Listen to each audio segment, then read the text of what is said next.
He was not lying to me. He genuinely did not know what he had signed. And I walked over just like this. We're sitting right next to the fireplace in the Oval, and he grabs my arm and he says, "The Speaker and I just need a couple minutes together. Would y'all just leave us alone?" And I looked up on the faces of some of the staff standing around the wall, and they're like, "Oh, no, he did it." So he called it. He's the commander-in-chief. So everybody leaves, and he and I are standing awkwardly in the middle of the Oval Office, right over the rug by that coffee table.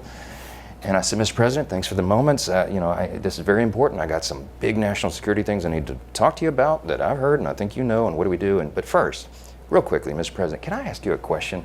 I cannot answer this from my constituents in Louisiana. Sir, why did you pause LNG exports to Europe? Like, I don't understand, liquefied natural gas is in great demand by our allies. Why would you do that? Because you understand, we just talked about Ukraine. You understand you're fueling Vladimir Putin's war machine because they got to get their gas from him, And he looks at me stunned with this, and he said, I didn't do that. And I said, "Mr. President, yes, you did. It was an executive order 3 weeks ago." And he goes, "No, I didn't do that." And he's arguing with me. I said, "Mr. President, respectfully, could I go out here and ask your secretary to print it out? We'll read it together. You definitely did that." And he goes, "Oh, you talk about natural gas." "Yes, sir." He said, No, you misunderstand." He said, "What I did is I signed this thing we're gonna conduct a study on the effects of LNG."